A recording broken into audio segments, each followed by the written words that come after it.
This is Tapestry Calendar. Your schedule is scattered across calendars you don't control. A partner's Google Calendar, your partner's work schedule, a kid's school feed, a team schedule. Tapestry pulls them all into one calendar that you own, recolored, reorganized, and ready to share. Let me show you. I'll sign in with Google. Notice that at sign in, Tapestry only asks for my name and email address, nothing else. No calendar access yet. Tapestry works by connecting sources. I'll add my Google Calendar under Sources here.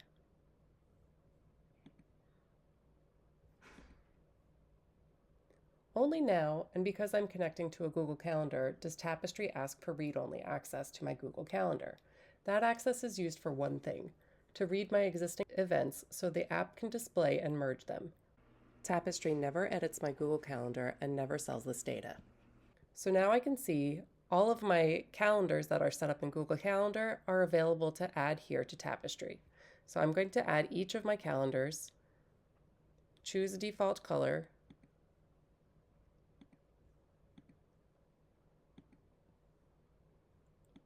categorize the ones that have a category to apply,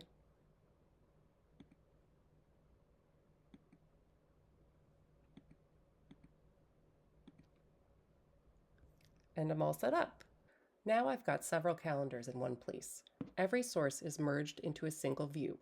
I can filter instantly by person or by category. Switch between a month grid and a list view. Today's always highlighted. One calendar, finally. Here's what makes Tapestry different. I can open any event and change it. The default names for my kids' soccer practices and games is not intuitive. With Tapestry, I can go into the event and edit it. I can even rename it.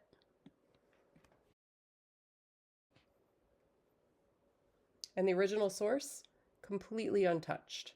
These edits only live in Tapestry. Doing that by hand for every event would be tedious, so Tapestry has rules. I'll make one now. Any event with the title of my kids' soccer team will automatically get renamed whatever I want. I can preview exactly what it'll match and choose where it applies, the whole workspace or a specific calendar or source. And just like that, if I go back to my calendar, all of my son's soccer events are suddenly renamed. This applies everywhere automatically, even as new events sync in. I can also build custom views. For example, I've created a calendar just for kids' activities, which I can share with the grandparents. This view specifically will show just events that I would invite them to, like soccer games or school concerts. Each one of these views is made up of its own mix of sources with its own color scheme and customizations. In this case, I'm pulling in events from my kids' sports teams and their school activities.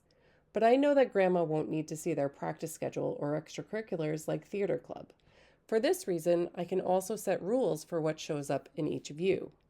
In this case, I've set up rules to show only events that have a tag called Share to Kids Activities, and also events that do not include the word practice.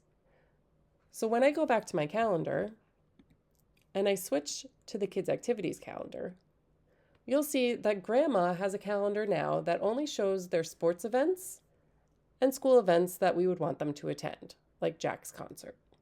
The best part about building custom calendars as views is that I can publish any view as its own calendar feed. So if I take this ICS link and I share it with anyone, they can pull this into their Apple Calendar or Google Calendar, and it always stays in sync with the events that they're interested in. This way, Grandma and Aunt Janie will always know the details of what's going on with my kids if they plan on attending a game or a school play. You can do all of this and more at tapestrycal.com. Tapestry Calendar, one calendar you actually share. Get started today.